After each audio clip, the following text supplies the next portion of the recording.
Welcome to media today ముందుగా headlines చూద్దాం. కేంద్ర ఎన్నికల సంఘం సమావేశానికి హాజరైన చంద్రబాబు పవన్ వీళ్లను వదిలేస్తే అరాచకమేనని చెప్పామన్న చంద్రబాబు. ఏపీ ఎన్నికలను కేంద్ర ఎన్నికల సంఘం సీరియస్ గా తీసుకుందన్న పవన్ కళ్యాణ్.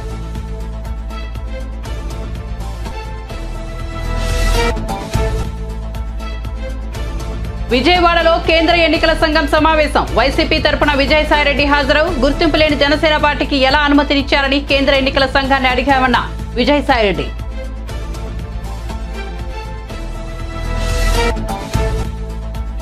రెండు 2019లో నేను ఓడిపోవడానికి బీఆర్ఎస్ నేతల వైఖరే కారణమన్న కల్వకుంట్ల కవిత. కేసీఆర్ నిజామాబాద్ కు వచ్చినప్పుడు కార్యకర్తలను స్థానిక నేతలు కలవనీయలేదన్న కవిత. తాను పర్యటించినప్పుడు కూడా అదే పరిస్థితి నెలకొందని వ్యాఖ్య. ఫార్ములా ఈ రేస్ తో మనకు ఎలాంటి ప్రయోజనం లేదన్న మల్లు బట్టి విక్రమార్క. ఫార్ములా ఈ రేస్ గురించి ప్రజలకు వాస్తవాలు తెలియాల్సి ఉందన్న మల్లు. ప్రతి పైసా ప్రజల అవసరాల కోసం ఖర్చు చేస్తామని స్పష్టీకరణ. ఇక వార్త వివరాల్లోకి వెళ్తే కేంద్ర ఎన్నికల సంఘం ఇవాళ విజయవాడలో నిర్వహించిన సమావేశానికి టీడీపీ అధినేత చంద్రబాబు, జనసేన పార్టీ చీఫ్ పవన్ కళ్యాణ్ హాజరయ్యారు.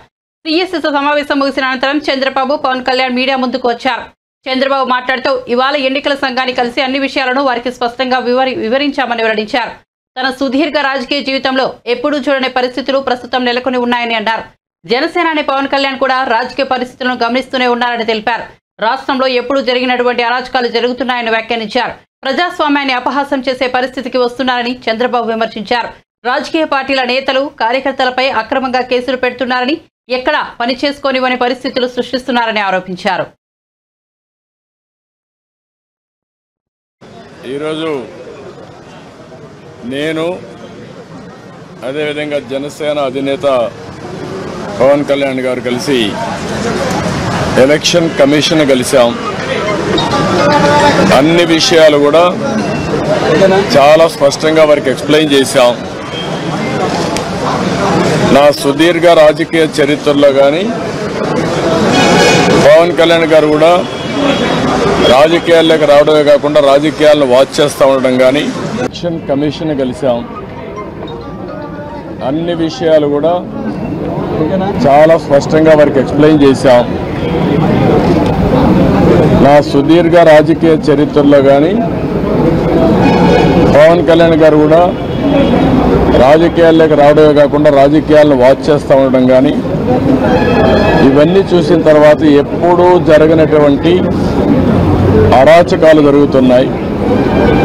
ప్రజాస్వామ్యాన్ని అపహాస్యం చేసే పరిస్థితికి వస్తున్నారు. ఇంతవరకు మీరు చూస్తే కేసులు అయితే మా మీద విపరీతంగా బుక్ చేసి, అంటే ఎక్కడ కూడా పని చేయకుండా చేయడం కోసం రాజకీయ పార్టీల్ని, రాజకీయ పార్టీల కార్యకర్తల్ని, లేకుంటే అందులో పనిచేసే వ్యవస్థనే మొత్తం సర్వనాశనం చేయాలి, నిర్వీర్యం చేయాలని ప్రయత్నం చేశారు. ఇప్పుడు ప్రజల్లో ఉండే తిరుగుబాటు చూసిన తర్వాత హోల్సేల్గా ఓటర్స్ అందరినీ మార్చేయడం, దొంగ ఓట్లు వేసుకోవడం ఇలాంటివి చేస్తే తప్ప సాధ్యం కాదని కన్క్లూజన్కి వచ్చారు. ఈరోజు ఒక ఎగ్జాంపుల్ ఇచ్చాం. ఒక్క చంద్రగిరిలో ఫామ్ 6 కింద 1,15,000 ఓట్లు ఇచ్చారు. దాంట్లో దగ్గర 33,000 ఓట్లు ఆమోదించారు. దాంట్లో వేరే నియోజకవర్గంలో విత్ ఎవిడెన్స్ అన్నీ కూడా మేము పెట్టాం. అవన్నీ కూడా వారికి ఎక్స్ప్లెయిన్ చేశాం.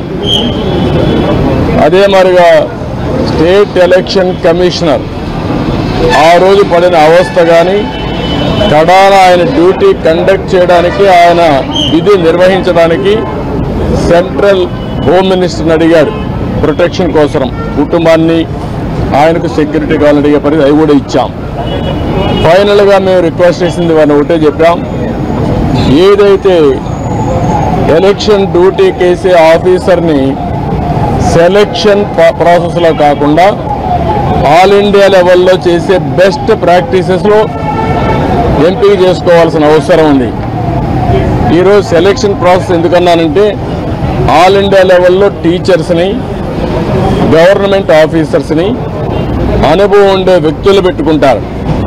వాళ్ళందరినీ లేదని చెప్పి వాళ్ళ మేము ఇవ్వం, ఇవ్వలేమని గవర్నమెంట్ చెప్పి కడాన ఎన్నికలను అపహాస్యం చేసే విధంగా సచివాలయ స్టాఫ్తో వాలంటీర్లతో కండక్ట్ చేయాలని ప్రయత్నం చేస్తున్నారు. అంటే ఇటీవల వీళ్ళు నామినేట్ చేసిన వ్యక్తులతో పెట్టుకొని వీళ్ళు చేసే అన్ని తప్పుడు పనులు వాళ్ళ దగ్గర చేపించాలని. అదే సమయంలో మీరు చూస్తే విఎల్ఓలుగా అంటే బూత్ లెవెల్ ఆఫీసర్స్ ఒకప్పుడు టీచర్లు చేసేవాళ్ళు, ఆఫీసర్లు చేసేవాళ్ళు. ఎక్కడ కూడా ఒక్క మిస్టేక్ కూడా ఉండేది కాదు.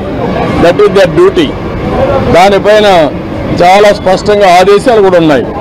ఎవరన్నా కానీ డ్యూటీ స్పష్టంగా చేయలేకపోతే వాళ్ళని యాక్షన్ తీసుకోవడం, ఇంక్రిమెంట్స్ కట్ చేయడం, ఉద్యోగాలు తీసేయడం అన్నీ ఉంటాయని భయపడిపోయేవాళ్ళు.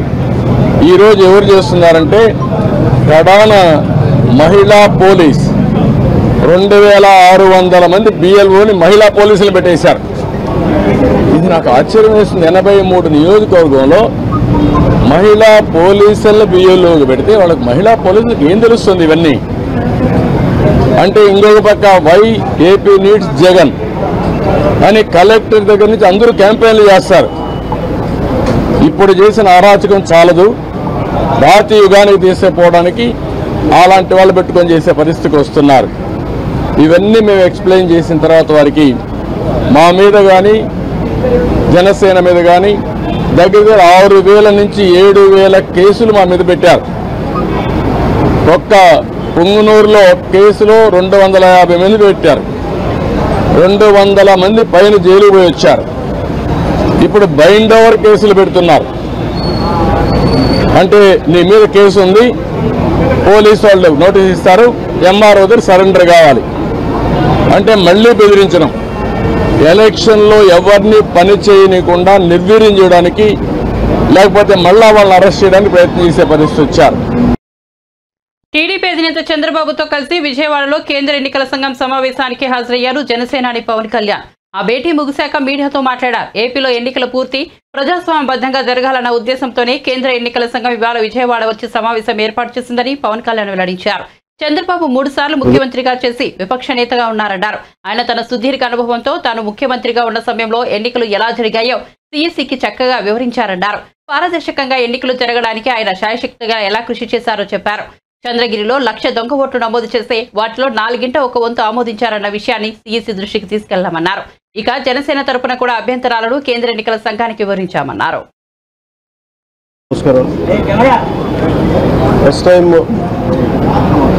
చాలా కాలం తర్వాత ఫుల్ ఎలక్షన్ కమిషన్ రావడం దాని తాలూకు సీరియస్నెస్ తెలియజేస్తూ ఉంది. ముఖ్యంగా ఆంధ్రప్రదేశ్ ఎన్నికలు చాలా ప్రజాస్వామ్యబద్ధంగా జరగాలి అని కేంద్రం ఎన్నికల సంఘం మన నిర్ణయం తీసుకున్నందువల్లే ఈ రోజున ఫుల్ ఎలక్షన్ కమిషన్ ఆంధ్రప్రదేశ్ విజయవాడలో రావడం జరిగింది. చంద్రబాబు గారు తెలుగుదేశం పార్టీ నుంచి 3 సార్లు ముఖ్యమంత్రిగా పనిచేశారు, ప్రతిపక్ష నాయకులుగా ఉన్నారు. ఆయన సుదీర్ఘమైన అనుభవంలో కూడా నేను ఎన్నిసార్లు ముఖ్యమంత్రిగా ఉన్నప్పుడు కూడా ఎలా జరిగిందని చాలా బాగా వివరించారు. ఎంత ఫెయిర్ ఎలక్షన్ జరగడానికి ఆయన సాయశక్తులు ఎలా కృషి చేశారో చెప్పారు.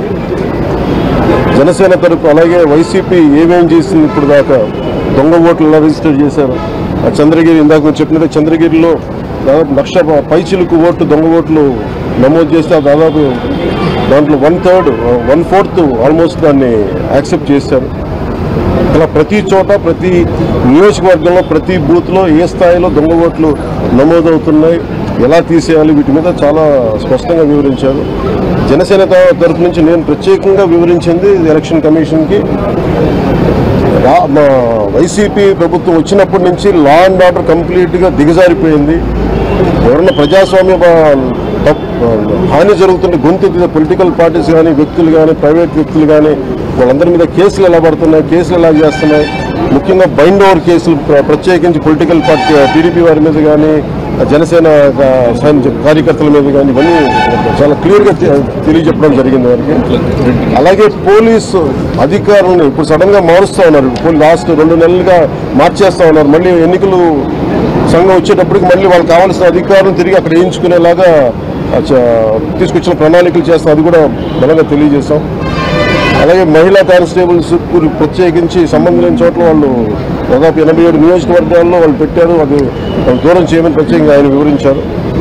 నేను ఇంకోటి ప్రత్యేకించి నేను చెప్పింది ఏంటంటే వాలంటీర్స్ అనేది విలేజ్ సచివాలయం అనేది ప్రత్యేకించి అది యాంటీ కాన్స్టిట్యూషనల్ బాడీ. వాళ్ళని దయచేసి ఎన్నికల సమయంలో వాళ్ళని ఉపయోగించొద్దని చెప్పి ప్రత్యేకించి విన్నవించాం. అలాగే మేము కోరుకుంది ఏంటంటే మీరు కనుక సంపూర్ణంగా దీని వైపు చూడకపోతే, దీని పారదర్శకత కన్నా దీని ఎలక్షన్ చేయకపోతే ఇక్కడ ప్రజాస్వామ్యం కూలి అయిపోద్ది, ఇక్కడ హింస ఎక్కువ అయిపోద్ది. అలాగే గత స్థానిక ఎన్నికల్లో కూడా ఏ స్థాయిలో కనీసం ఒక దళిత యువకుడు లాంటి ఒక కనీసం నామినేషన్ వేసే పరిస్థితుల్లో కూడా లేదు, అందరినీ చేశారని చెప్పి ప్రత్యేకించి అది వివరించాం. ఖచ్చితంగా వాళ్ళు ఒకటే ఎన్నికల ప్రధానాధికారి ఒకటే చెప్పారు ఆయన CEO, మేము చాలా కట్టుబడి ఉన్నాం, ఫ్రీ అండ్ ఫెయిర్ ఎలక్షన్ జరిగేలా కట్టుబడి ఉన్నామని చెప్పి అంత భరోసాగా ఇప్పుడు మాట్లాడటం ఖచ్చితంగా ఇది కేంద్రం చాలా సీరియస్గా తీసుకుని ఆంధ్రప్రదేశ్ ఎలక్షన్స్ అన్నీ తెలియజేస్తూ ఉంది. ఈసారి ఫ్రీ అండ్ ఫెయిర్ ఎలక్షన్స్ ఉంటాయి, ప్రభుత్వాలు మారుతాయి అనే నేను మనస్ఫూర్తిగా నమ్ముతున్నాను. అలాగే ఈ పరిస్థితుల్లో కేంద్ర ఎన్నికల సంఘం ప్రధానాధికారులందరికీ కూడా ప్రత్యేక ధన్యవాదాలు తెలియజేసుకుంటున్నాను. భారతదేశంలో భూమిపై హక్కులు అనే విధానంపై క్లారిటీ కోసం గతంలో అనేక ప్రయత్నాలు జరిగాయని ఏపీ రెవెన్యూ శాఖ మంత్రి ధర్మాన ప్రసాదరావు అన్నారు. ఆయన మంగళవారం మీడియాతో మాట్లాడారు. 1989లో కేంద్ర ప్రభుత్వం ప్రొఫెసర్ DC వైద్య ద్వారా కమిషన్ నియమించి ఎలాంటి రికార్డుల వ్యవస్థ ఉండాలో నివేదిక కోరానని చెప్పారు. ఆ కమిషన్ మన దేశంలో టైటిల్ కి గ్యారంటీ ఉండే వ్యవస్థ తీసుకురావాలని సిఫారసు ఇచ్చిందని చెప్పారు. ఇప్పటికిప్పుడు రాష్ట్ర ప్రభుత్వం తానంతట తానుగా టైటిలింగ్ యాక్ట్ తీసుకురాలేదని చెప్పారు. దేశవ్యాప్తంగా టైటిలింగ్ యాక్ట్ తీసుకురావాలని ప్లానింగ్ కమిషన్ కేంద్ర ప్రభుత్వం 30 ఏళ్లుగా అధ్యయనం చేస్తోందని అన్నారు. శిస్తు వసూలు చేసుకోవడానికి 1B అడంగల్ మాత్రమే తెచ్చారని తెలిపారు. భూమిపై ఇన్వెస్ట్మెంట్ పెట్టి ప్రాజెక్టులు టేకప్ చేసేలోపే కొన్ని వివాదాలు తలెత్తుతున్నాయని చెప్పారు. అందుకే దేశవ్యాప్తంగా 2019లోనే టైటిల్ గ్యారంటీ చట్టాన్ని తీసుకురావాలని కేంద్ర ప్రభుత్వం ప్రయత్నించిందని గుర్తు చేశారు. ల్యాండ్ రికార్డ్స్ మోడరైజేషన్ ప్రోగ్రాంలో భాగంగా దేశవ్యాప్తంగా టైటిల్ గ్యారంటీ వ్యవస్థ తేవడంగా పనిచేయాలని గవర్నమెంట్ ఆఫ్ ఇండియా ఒక తీర్మానం చేసుకుంది. ఇది 2019 ముసాయిదా చట్టాన్ని కూడా వీళ్ళు తయారు చేశారు అక్కడే. దాని ప్రకారం నీతి ఆయోగ్ ఒక నివేదిక ఇచ్చింది. టైటిల్ గ్యారంటీ చట్టం ఎలాగ తీసుకురావాలో అని అన్ని రాష్ట్రాలకి ఒక మార్గదర్శకాలు లాంటిది ఇచ్చింది. నీతి ఆయోగ్ సూచించిన మేరకే ఆంధ్రప్రదేశ్లో తొలిసారిగా ల్యాండ్ టైటిలింగ్ యాక్ట్ తీసుకురావడం జరిగింది. ఈ ల్యాండ్ టైటిల్ యాక్ట్ తీసుకురావడానికి ముందు మన రాష్ట్రంలో 2019లోనే ఇది పెట్టి రాష్ట్రపతి ఆమోదానికి పంపించారు.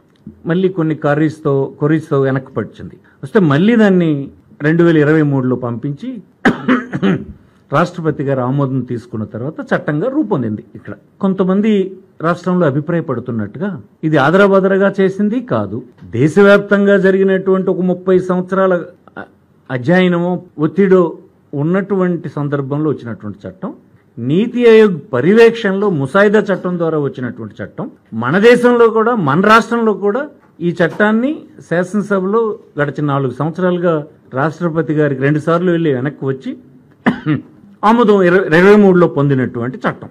అందుచేత ఎవరైనా తప్పనిసరిగా పౌరులు, స్టేక్ హోల్డర్స్ వారి అభిప్రాయాలని వ్యక్తం చేయడంలో తప్పులేదు. కానీ ప్రభుత్వం ఇచ్చిన వివరణ ఏంటంటే ఆదరాబాదరగా చేసింది కాదు, తానంతలు తానుగా రాష్ట్ర ప్రభుత్వం చేసింది కాదు, చాలా అధ్యయనం చేసినటువంటి చట్టం.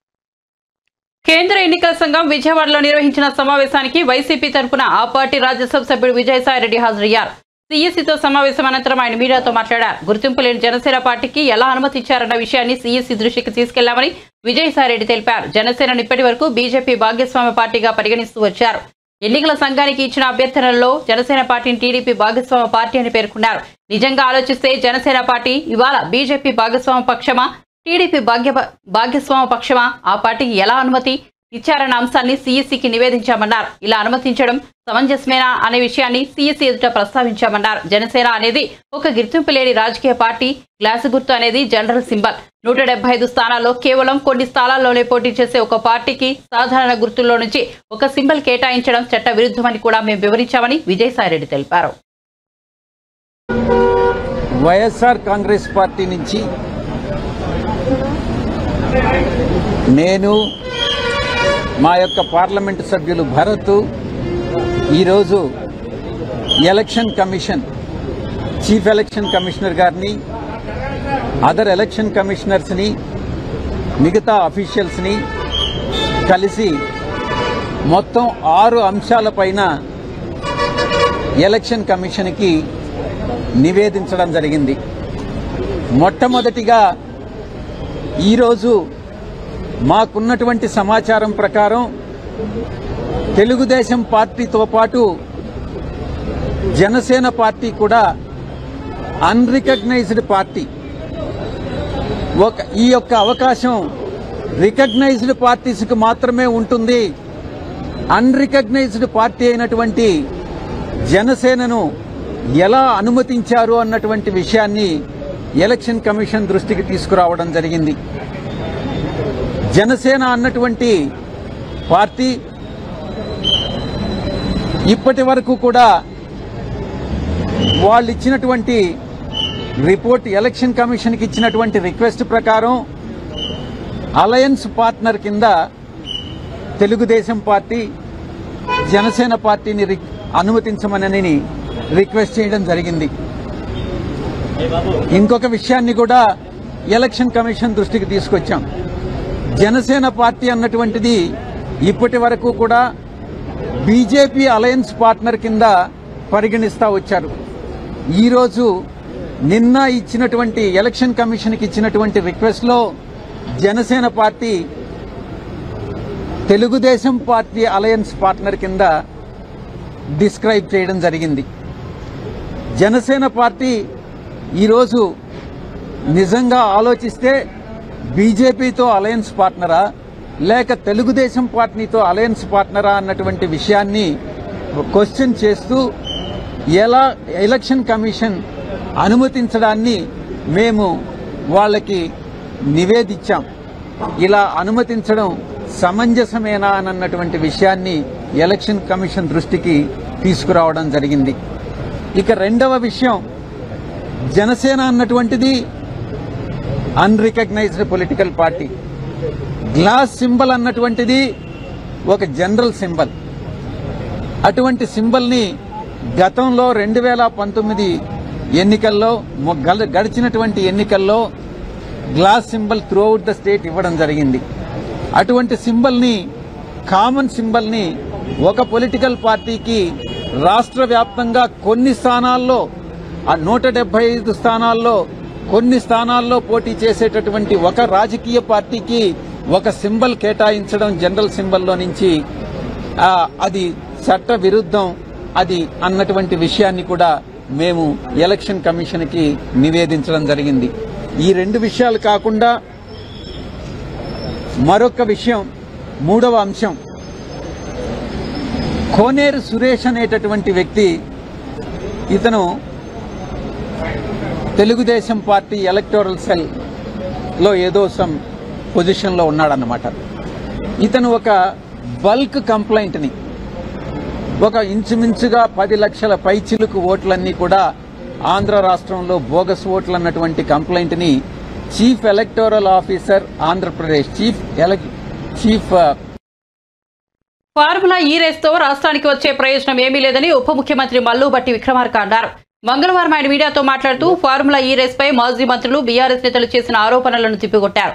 ఫార్ములా ఈ రేస్ గురించి ప్రజలకు వాస్తవాలు తెలియాల్సి ఉందన్నారు. సెక్రటేరియట్ బిజినెస్ రూల్స్ ప్రకారం ఫార్ములా ఈ రేస్ కు అనుమతి లేదన్నారు. వాళ్ళెవరో హైదరాబాద్ కు వచ్చి వెళ్లడానికి 100 కోట్లు కట్టాలా అని ప్రశ్నించారు. ఇది బిజినెస్ రూల్స్ కు భిన్నమైనదన్నారు. ప్రతి పైసా రాష్ట్ర ప్రజల అవసరాల కోసం ఖర్చు చేస్తామని స్పష్టం చేశారు. గత ప్రభుత్వం రాష్ట్ర ప్రయోజనాలను తాకట్టు పెట్టిందని ఆరోపించారు. ఫార్ములా ఈ రేస్ పై మాజీ మంత్రులు అనవసరమైన ఆరోపణలు చేస్తున్నారన్నారు. ఈ రేస్ విషయంలో తమ ప్రభుత్వం సరైన చర్యలు తీసుకోలేదని, ఈ రేస్ వెనక్కి వెళ్లడంతో నష్టమని విమర్శలు చేస్తున్నారని, కానీ అది వెనక్కి వెళ్లడంలో మనకు వచ్చిన నష్టమేమీ లేదన్నారు. ఓ కంపెనీ టికెట్లు అమ్ముకొని లబ్ధి పొందిందని, ఇందులో 3 వాటాదారులు ఉన్నారన్నారు.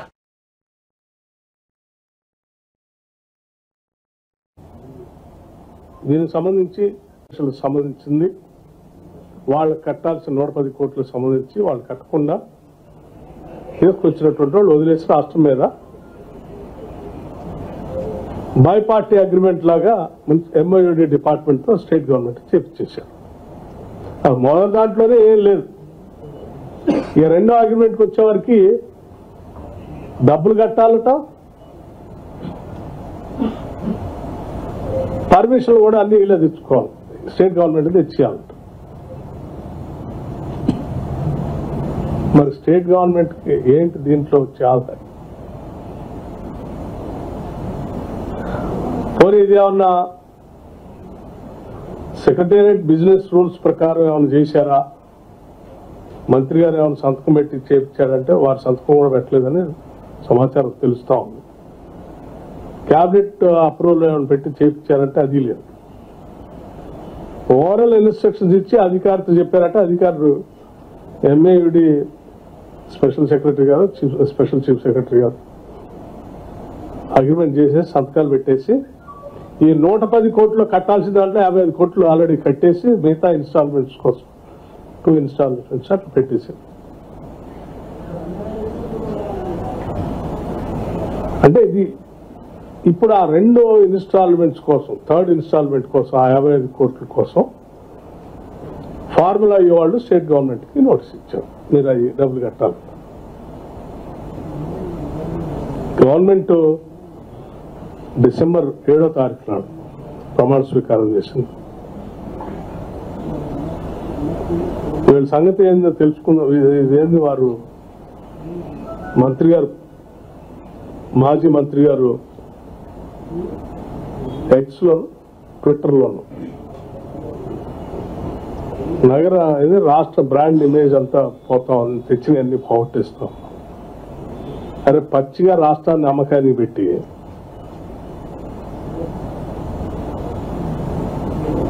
ఒకటేమో ఆ కంపెనీకి వస్తుంది, ఇంకోటి ఫార్ములా అయ్యేది. మరి రాష్ట్రం ఏంటి రాష్ట్రానికి వచ్చే ఆదాయం వీటన్నిట్లో అంటే వాళ్ళు వచ్చి అక్కడికి వచ్చి చూసిపోతే హైదరాబాద్ నగరం ఇమేజ్ పెరుగుతుంది. వాళ్ళు చూసిపోవటానికి 110 కోట్లు కట్టాలా? అది కాకుండా ఇన్ఫ్రాస్ట్రక్చర్ డెవలప్ చేయడానికి మళ్ళీ అది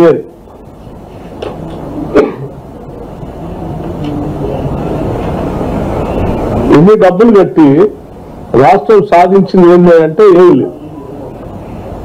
సో మీరు చేసిన తప్పిదాన్ని బిజినెస్ రూల్స్ కి పూర్తిగా భిన్నంగా మీరు చేసినటువంటి తప్పిదాన్ని మీకున్నటువంటి ఒక రకమైనటువంటి కోరికలను తీర్చుకోవటం కోసం రాష్ట్ర ప్రయోజనాలని, రాష్ట్ర ఆస్తుల్ని, రాష్ట్ర వనరుల్ని వాళ్ళ తాకట్టు పెట్టేసి అప్పడంగా ఇచ్చేసి జరిగే నష్టాన్ని కాపాడిన రాష్ట్ర ప్రజల కోసం ఇప్పుడు వచ్చిన ప్రభుత్వం ప్రయత్నం చేస్తుంటే రాష్ట్రానికి నష్టం చేస్తాం. ఏపీలో అంగన్వాడీ వర్కర్స్ హెల్పర్లు సమ్మెలోకి దిగారని, వారు తెగేదాకా లాగొద్దు, తర్వాత తీవ్ర చర్యలుంటాయని ప్రభుత్వ సలహాదారు సజ్జల రామకృష్ణారెడ్డి హెచ్చరించారు. తాడేపల్లి క్యాంపు కార్యాలయంలో ఆయన మీడియాతో మాట్లాడుతూ అంగన్వాడీ కార్మికులతో మొదట్లో అధికారులు, తర్వాత మంత్రుల బృందం చర్చలు జరిపారని చెప్పారు. మొన్న వీరిపై ఎస్మా ప్రయోగిస్తూ జీవో తెచ్చామని వార్నింగ్ ఇచ్చారు. కొన్ని ఆడియో మెసేజ్లు వారి గ్రూపుల్లో పోస్టు చేశారని, వారి మాటల్లో రాజకీయపరమైన అజెండా ఉందని తెలిసిందని చెప్పారు.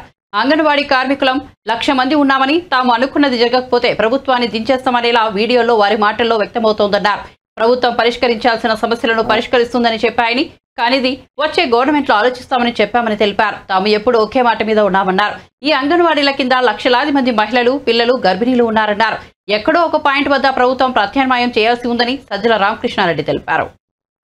మెసేజ్లు కూడా వాళ్ళ గ్రూప్స్లో సర్క్యులేట్ అవుతున్నట్టు చూసాం. ఎవరైతే చర్చలకు ఆ రోజు వచ్చారో నాయకులు, అంగన్వాడీ వర్కర్స్ నాయకులు మాతో చర్చలు జరిపారు. వాళ్ళు ఆడియో మెసేజెస్ ఉంటే విన్నాం.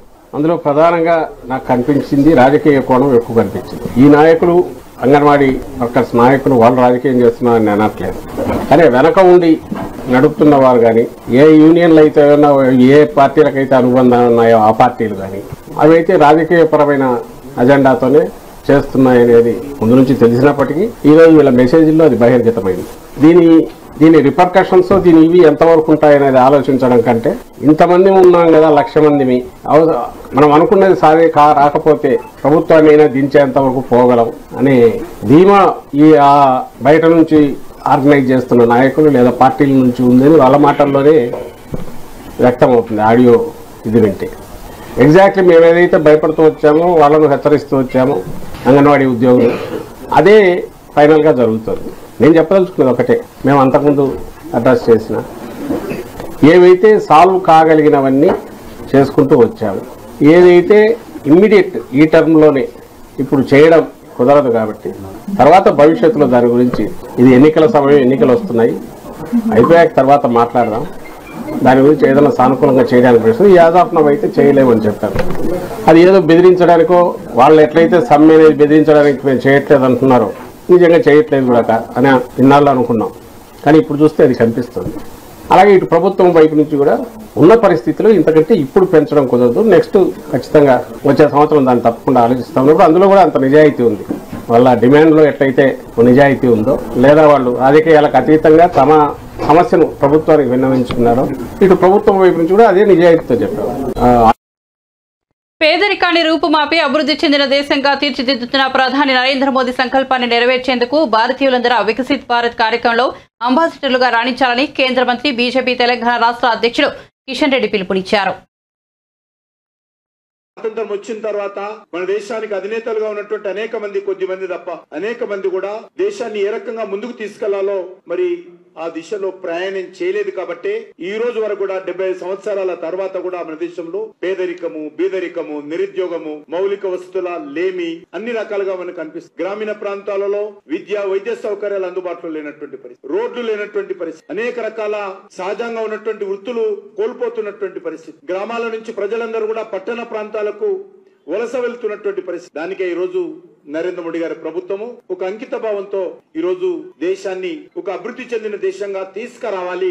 దానికి ఒక ప్రధానమంత్రి గారు ఒక భారతీయ జనతా పార్టీ కాదు, ఒక కేంద్ర ప్రభుత్వమో కాదు, ఈ దేశంలో ఉన్నటువంటి ప్రతి యువత ఈ యొక్క వికసిత్ భారత్ అంబాసిడర్ గా మారి దేశ అభివృద్ధిని ముందుకు తీసుకెళ్లాలి. దానికోసం ప్రతి ఒక్కరు కూడా మరి నేను సైతం అనే విధంగా ఈ దేశ అభివృద్ధిలో భాగస్వాములు కావాలనేదే ఈ రోజు ప్రధానమంత్రి గారు ఆకాంక్ష. మనం చూస్తా ఉన్నాం, ప్రపంచమంతా గడగడలాడించి ప్రపంచంలో ఉన్నటువంటి 100 కోట్ల ప్రజలను వణికించినటువంటి కరోనాను ఏ రకంగా మన దేశంలో ఎదుర్కొన్నామో మాకు తెలుసు. ఆ రోజు ఢిల్లీలో కేంద్ర ప్రభుత్వానికి సంబంధించినటువంటి కరోనా కంట్రోల్ రూమ్ ఇన్ఛార్జ్ గా నేనున్నాను, హోమ్ మినిస్టర్ గా MOS ఉన్నప్పుడు. ఆ రోజు చాలా మంది ఇతర దేశాలకు సంబంధించినటువంటి మేధావులు అనేవాళ్ళు భారత పార్లమెంట్ ఎన్నికలకు సమయం దగ్గర పడుతున్న తరుణంలో అన్ని ప్రధాన పార్టీలు ఎన్నికలపై పూర్తి స్థాయిలో దృష్టి సారించాయి.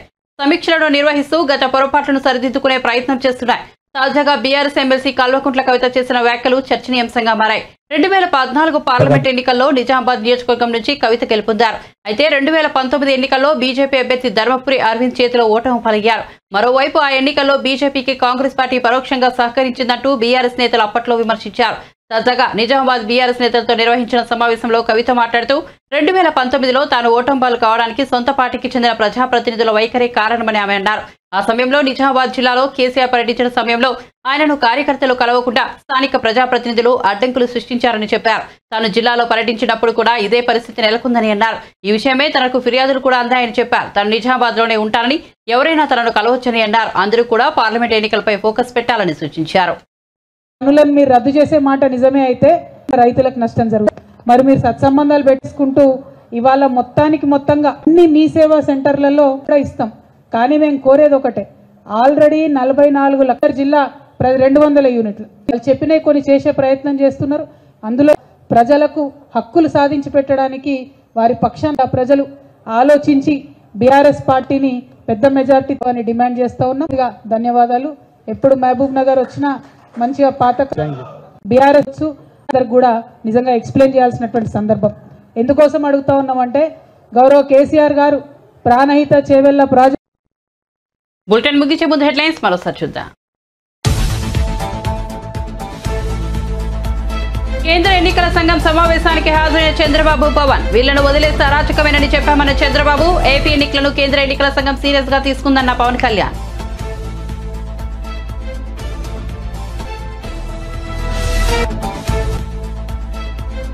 విజయవాడలో నేడు కేంద్ర ఎన్నికల సంఘం సమావేశం. వైసీపీ తరఫున విజయసాయిరెడ్డి హాజరు. గుర్తింపు లేని జనసేన పార్టీకి ఎలా అనుమతించారని కేంద్ర ఎన్నికల సంఘాన్ని అడిగామన్న విజయసాయిరెడ్డి.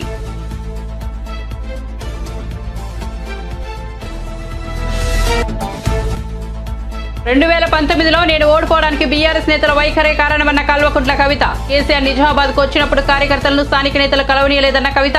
తాను పర్యటించినప్పుడు కూడా అదే పరిస్థితి నెలకొందని వ్యాఖ్య.